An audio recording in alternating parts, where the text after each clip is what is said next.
श्वेते वृषे समारूढ़ा श्वेतांबरधरा शुचि महागौरी शुभम दधान्म महादेव प्रमोददा या देवी सर्वभूतेषु माँ गौरी रूपेण संस्थिता नमस्तस्यै नमस्तस्यै नमस्तस्यै नमो नमः।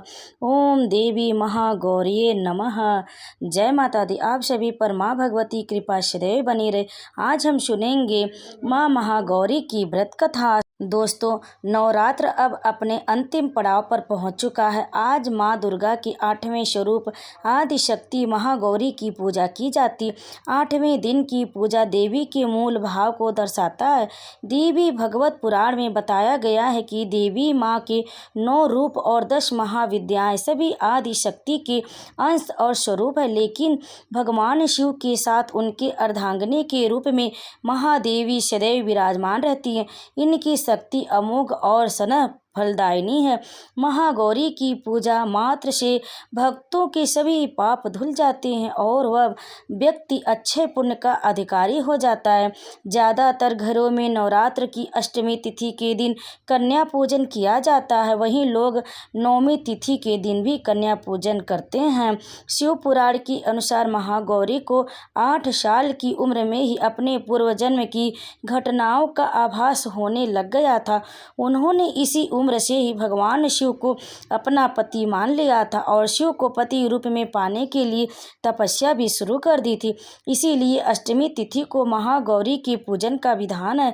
इस दिन दुर्गा सप्तशती के मध्यम चरित्र का पाठ करना विशेष फलदायी होता है। जो लोग 9 दिन का व्रत नहीं रख पाते वे पहले और 8वें दिन का व्रत कर पूरे 9 दिन का फल प्राप्त कर सकते हैं। अब आइए सुनते हैं महागौरी की कथा। देवी भागवत पुराण के अनुसार देवी पार्वती अपनी तपस्या के दौरान केवल कंद, फूल, फल और पत्तों का आहार करती थी। बाद में माता केवल वायु पीकर ही तप करना आरंभ कर दिया। तपस्या से माता पार्वती को महान गौरव प्राप्त हुआ और इससे उनका नाम महागौरी पड़ा। माता की तपस्या से प्रसन्न होकर भगवान शिव ने उनको गंगा में स्नान करने के लिए कहा। जिस समय माता पार्वती गंगा में स्नान करने गई तब देवी का एक स्वरूप श्याम वर्ण के साथ प्रकट हुई जो कौशिकी कहलाई, और एक स्वरूप उज्ज्वल चंद्र के समान प्रकट हुआ जो महागौरी कहलाई। माँ गौरी अपने हर भक्त का कल्याण करती हैं और उनको सभी समस्याओं से मुक्ति दिलाती हैं। देवी भागवत पुराण के अनुसार महागौरी का वर्ण रूप से गौर अर्थात सफ़ेद है और इनकी वस्त्र व आभूषण भी सफ़ेद रंग के ही है। माँ का वाहन वृषभ अर्थात बैल है जो भगवान शिव का भी वाहन। माँ का दाहिना हाथ अभय मुद्रा में है और नीचे वाले हाथ में दुर्गा शक्ति का प्रतीक त्रिशूल है। महागौरी के ऊपर वाले हाथ में शिव का प्रतीक डमरू है। डमरू धारण करने के कारण माँ को शिवा के नाम से भी जाना जाता है।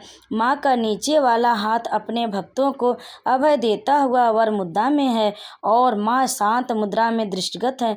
देवी के इस रूप की प्रार्थना करते हुए देव और ऋषिगण कहते हैं, सर्व मंगल मांगल्ये शिवे सर्वार्थ साधिके शरणे त्र्यंबके गौरी नारायणी नमस्तुते।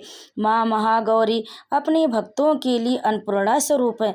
यह धन, वैभव और सुख शांति की अधिष्ठात्री देवी है। सांसारिक रूप में इनका स्वरूप बहुत ही उज्ज्वल, कोमल, श्वेत वर्ण और श्वेत वस्त्रधारी है। देवी महागौरी को गायन प्रतीक प्रिय और यह सफ़ेद वृषभ यानी बैल पर सवार है। इन दिन कन्या पूजन का भी विधान है।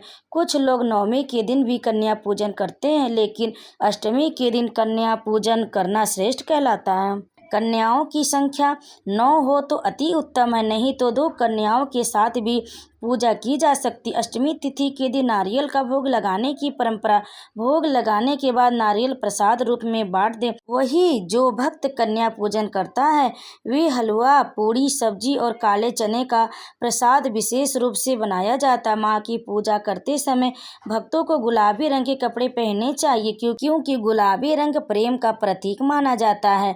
अब आइए जानते हैं माँ महागौरी का ध्यान मंत्र।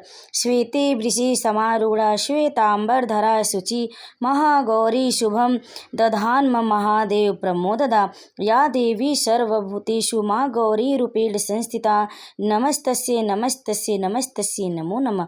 अब आइए जानते हैं माँ महागौरी की पूजा विधि। अष्टमी तिथि पर महागौरी की पूजा का विधान भी बाकी दिनों की तरह ही होता है। जिस तरह सप्तमी तिथि को माता की पूजा की जाती है, ठीक उसी तरह अष्टमी तिथि को भी शास्त्रीय विधि से पूजा की जाती है। इस दिन माता के कल्याणकारी मंत्र ओम देवी महागौरी नमः का मंत्र करना चाहिए और माँ को लाल चुनरी चढ़ानी चाहिए। सबसे पहले लकड़ी की चौकी पर लाल कपड़ा बिछाकर महागौरी की मूर्ति या तस्वीर स्थापित करने के बाद महागौरी यंत्र रखकर स्थापित करनी चाहिए। माँ की कांति भक्तों को सौंदर्य प्रदान करने वाली मानी जाती है। हाथ में सफ़ेद फूल लेकर माँ का ध्यान करें, फूल अर्पित करें, विधिवत पूजन करें। महागौरी को रात की रानी फूल बहुत पसंद है तो आप उसे जरूर चढ़ाएं। इस तरह से आप विधि विधान से माँ महागौरी की पूजा करें, उनकी कथा का श्रवण करें और आरती करें, दुर्गा चालीसा करें। इस तरह से आप अष्टमी के दिन विधि विधान से उनकी पूजन करें, आपकी समस्त मनोकामना पूर्ण होगी। तो दोस्तों, इस वीडियो को अंत तक सुनने के लिए आप लोगों का बहुत बहुत धन्यवाद। अगर आपको हमारी ये वीडियो पसंद आई हो तो लाइक जरूर कर दीजिए, शेयर करिए और कमेंट में जय माता दी जरूर लिख दीजिए। आप सभी पर माँ भगवती कृपा सदैव बनी रहे। जय माता दी।